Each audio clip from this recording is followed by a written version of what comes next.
Hi hello welcome to సనాతన ధర్మం. ధనుర్మాసం దేనికి ప్రాముఖ్యత, ఈ ధనుర్మాసంలో ఎలాంటి పూజలు చేస్తే మంచిది, అలాగే ఈ ధనుర్మాసంలో గోదాదేవి పూజ ఎలా చేయాలి, ఇవి తెలుసుకునే ప్రయత్నం చేద్దాం. మనతో పాటు బ్రహ్మశ్రీ బెనారస్ బాబు గారు మనతో పాటు ఉన్నారు. ఆయన అడిగి విషయాలు తెలుసుకుందాం. సార్ నమస్తే.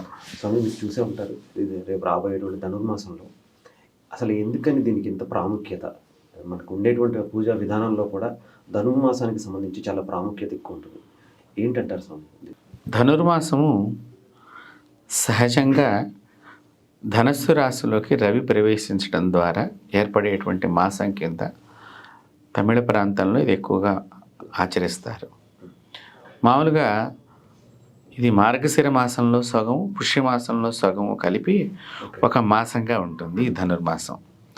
అంటే ఇక్కడ పౌర్ణమి వెళ్ళిన దగ్గర నుంచి మళ్ళీ అక్కడ సంక్రాంతి ముందర భోగి పండుగ దాకా కూడా ఈ ధనుర్మాసం మొత్తం కూడా నడుస్తూ ఉంటుంది. మనము మామూలుగా నక్షత్రాలను బట్టి మన మాసాలన్నీ కూడా ఉంటాయి. మాసాన మార్గశీర్షే అని అన్నారు. తలకాయ లాంటి మాసం ఇది. ఈ మాసంలో మృగశిర నక్షత్రంతో పౌర్ణమి రోజున ఈ మాసం ఏర్పడింది కాబట్టి దీన్ని మార్గశిర మాసం అన్నాం. ఈ మాసంలో మార్గశిర మాసంలో అంటే సుమారుగా ఒక 15 రోజులు అయిపోయిన తర్వాత ధనుర్మాసం ఏర్పడుతుంది. అయితే ఇక్కడ ఈ ధనుర్మాసం అనేది దీనికి ఎందుకు వచ్చింది?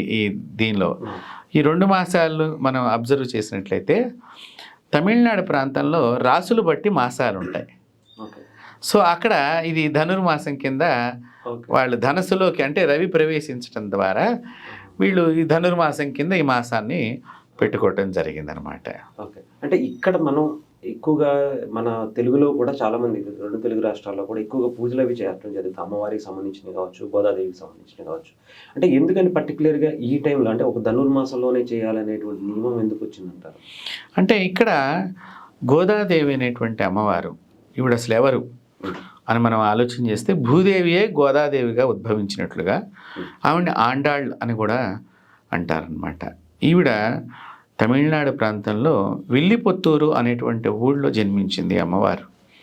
తులసి కోటలోనే అంటే తులసి చెట్ల వనం మధ్యలో ఆవిడ ఉద్భవించింది. ఆ అమ్మవారు కృష్ణుడినే బాగా మనం ఎలా ఆరాధన చేయాలి అనేటువంటి దాంతో ఈ ధనుర్మాసాన్ని ఎంచుకొని మాసానం మార్గశీర్ష అన్నారు కాబట్టి సాక్షాత్తు కృష్ణుడే భగవద్గీతలో కూడా ఈ విషయాన్ని బోధించటము, అనేక పురాణాల్లో కూడా ఈ మాసానికి విశేషత చెప్పడము. అంటే మామూలుగా ఈ మాసంలో దేవతలందరూ కూడా 1 గంటన్నర ముందరగా మేలుకొని దైవ కార్యక్రమాల్ని మరింత బలంగా చేసేటువంటి మాసం ఇదనమాట. అందువల్ల ఇక్కడ మనం ఆలోచన చేసినట్లయితే గోదాదేవి పరమాత్ముడైనటువంటి ఆ విష్ణు స్వరూపాన్ని, కృష్ణుడిని బాగా అభిమానంతో ఆవిడ పూజ చేసినటువంటి మాసం ఇది. అందువల్ల సహజంగా వైష్ణవులకి ఇది చాలా ప్రాధాన్యము. ఈ వైష్ణవులందరూ కూడా ఈ మాసంలో ప్రతిరోజు పొద్దున్నే ప్రాతకాలం స్నానం చేసేసి అమ్మవారికి సంబంధించినటువంటి తిరుప్పావై అంటారు. అమ్మవారు 30 పరసవాలతో రాసినటువంటి ఈ తిరుప్పావైని పారాయణం చేస్తూ ఉంటారు. ఈ పారాయణం చేయటం మూలకంగా సాక్షాత్తు ఆ యొక్క కృష్ణ భగవంతుడు వీళ్ళకి అనుగ్రహం ఇస్తాడని ఆ అమ్మవారు చెప్పిందని చెప్పడం మూలకంగా ఇక్కడ మన తెలుగు రాష్ట్రాల్లో కూడా వైష్ణవులు కానీ ప్రపంచంలో ఎక్కడ వైష్ణవ క్షేత్రాలైనా కూడా ఈ గోదాదేవి పాడినటువంటి రాసినటువంటి ఈవిడిని కూడా ఒక ఆళ్వారు కింద కూడా మనం అంటూ ఉంటారు. ఆళ్వార్లలో ఈవిడ కూడా ఒక గొప్ప ఆళ్వారు.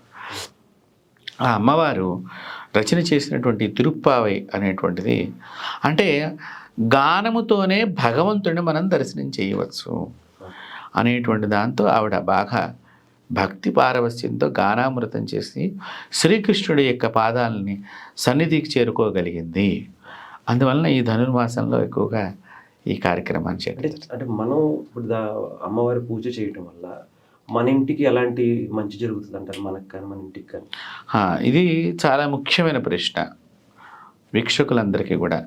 ధనుర్మాసంలో అసలు ఏం చేయాలి, ఏ విధమైనటువంటి నియమాలు ఉండాలి అంటే ప్రాతకాలం స్నానం చేయటం ఎంత నియమమో అలాగే భగవంతుడి యందు అంటే అమ్మవారు ఏం చేసింది, ఏ నదుల్లో అయితే కృష్ణుడికి ప్రీతికరమైనటువంటి నది అని చెప్పబడి ఉన్నదో యమునలో స్నానం చేయటం కాదు, భగవన్నామంలో స్నానం చేస్తే భగవంతుడికి దగ్గర అవుతాము. అంటే నీళ్ళల్లో స్నానం చేయటం కాదు, నామంలో స్నానం చెయ్యాలి.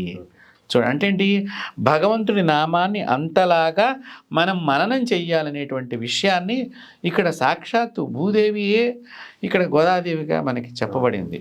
కాబట్టి ఆ అమ్మవారు చెప్పినటువంటి విషయాన్ని అప్పుడు శ్రీకృష్ణుడు ఉన్నప్పుడు యమునా నది దగ్గరికి ఎట్లాగైతే గోపికా స్త్రీలందరూ ఎలాగైతే స్నానం చేయటానికి ప్రతినిత్యం వెళ్ళి ఆ కృష్ణుని స్మరణం చేసేవారో, ఈ కలియుగంలో మనకి ఈ యొక్క నామామృతమే ప్రధానంగా పనిచేస్తుందన్న ఉద్దేశంగా అమ్మవారు తిరుప్పావై రాసి ఆ యొక్క భక్తి పారవస్యాన్ని ప్రతి ఇంటిలో కూడా చేసుకోవచ్చు. దీన్ని దేవాలయంలో చేసుకోవచ్చు, నదీ తీరంలో చేయవచ్చు, సముద్ర తీరంలో చేయొచ్చు, వాడలలో ఎక్కడైనా కూడా చక్కగా. అయితే దీనికి కాస్త శుచి శుభ్రత అనేటువంటి మనం చెప్పుకోవాలి ముఖ్యంగా. అలాగే భగవంతుడు ఆరాధన చెయ్యకుండా, అంటే ఇప్పుడు మనం చాలామంది ఇక ప్రతి ఇంటికి వెళ్ళినా ఒకటి కాఫీయో టీయో ఇవ్వటం అయిపోయింది కదా. కానీ ఈ తిరుప్పావై చేసేటువంటి వాళ్ళు అసలు అలాంటివి ఏమీ తీసుకోకుండా అమ్మవారు ఏంటి, భగవంతుడి యొక్క నామమే మనకు ఆహారం, భగవంతుడి నామమే మనకి నిత్యం స్మరణీయం. భగవంతుడు అందులో ఈ మాసం మనకి దొరకదు. మాసానాం మార్గశిర్ష, తలకాయ లాంటి మాసము. ఇక్కడ విచిత్రం ఏంటంటే చంద్రుడి యొక్క కళలన్నీ కూడా పూర్ణంగానే ప్రతిరోజు కూడా పరిపూర్ణంగా చక్కగా కనిపిస్తూ ఉంటాయి, విశేషంగా కనిపిస్తాయి. కాబట్టి ఇది దొరకని మాసము మనకి. అందులో దేవతల యొక్క ముఖ్యమైనటువంటి దేవతల యొక్క పుట్టినరోజు కూడా ఈ మాసంలో వచ్చింది. అంటే ముఖ్యమైన దేవతలు అని చెప్పడంలో గల అంతరార్థం ఏంటంటే దత్తాత్రేయుడు ఈ మాసంలో పుట్టాడు, అంటే సర్వదేవతలు పుట్టినట్లు లెక్క. అంతేకాకుండా భగవద్గీత ఉద్భవించినటువంటి మాసము, గీతా జయంతి మనం చేసుకుంటాం మార్గశిర మాసంలో. కాబట్టి ఇలాంటి గొప్ప గొప్ప అయినటువంటివన్నీ కూడా ఈ మాసంలో ఉద్భవించడం, జ్ఞానభిక్ష ప్రపంచానికి లభించింది. ఆ మాసాన్ని భగవంతుడి యొక్క నామంతో మనం గనక స్నానం చేసినట్టు, అంటే మనసు స్నానం చెయ్యాలి. ఇప్పుడు శరీరానికి మట్టి అంటుకుందండి, మీరు రోడ్డు మీద వస్తున్నారు, మట్టి అంటుకుంది, సబ్బు రాసుకుంటారు, కడుక్కుంటారు, పోతున్నాయి. కానీ మనసు లోపల మనము అనేక రకాలైనటువంటి చుట్టమూలకంగా పాపము మనసుకు ఏర్పడుతుంది, లేదా మన మనసు అనేక విషయాల అనురక్తి కలిగి ఉంటుంది. అవి చెడా మంచి అని తెలుసుకుంటానికి సమయం పట్టవచ్చు.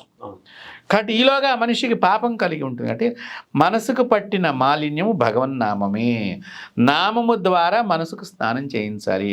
కాబట్టి ఇక్కడ అది మనం చేయాల్సిందని ఆవిడ అప్పట్లో ఉండేటువంటి తన పరివారాన్ని చేత ఆ విధంగా స్నానం చేసి మన శ్రీకృష్ణ సన్నిధానానికి చేరుకున్నది.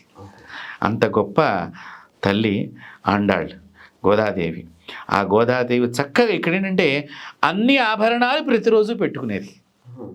విచిత్రం ఏంటంటే రోజు మార్చుకుంటూ ఉండేటువంటిది, ప్రతి ఆభరణాన్ని పెట్టుకుని స్వామివారికి పువ్వులతో డెకరేషన్ చేసి అలంకారం చేసి తన్ను కూడా అలంకారం చేసుకుని, నాలోనే నీ ఉన్నావు కాబట్టి నాలో ఉన్న భగవంతుడికి ఈ యొక్క అలంకారం అంటే చూడంటే సాక్షాత్తు భగవంతుడు నాలో ఉన్నాడు, మూర్తిగా ఎదురుగుండా కనిపిస్తున్నాడు ఈ నేత్రాలకి, కానీ మనోనేత్రానికి మనసులోనే ఉన్నాడు కాబట్టి తన్ను కూడా భగవంతుడి యొక్క పాదదాసిగా ఎంతో ఆవిడ ఆనందమైనటువంటి ఆ గోదాదేవికి బాగా వర్ణన చేసింది ఆ తిరుప్పావైలో భగవంతుడి ఆరాధనని.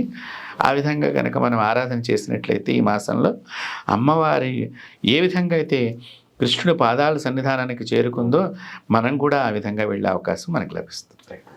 Thank you. చాలా మంచి విషయాలు చెప్పారు. ఎందుకంటే ఇలాంటి ఈ మాసంలో మీరు అన్నట్టు ప్రపంచానికి జ్ఞానం వచ్చినటువంటి, జ్ఞానం సంపాదించుకున్నటువంటి ఈ మాసంలో ఇలాంటి పూజలు చేయడం అనేది కూడా మనం కూడా మన తరాలకు ఇవ్వాల్సినటువంటి అవకాశం. అవును.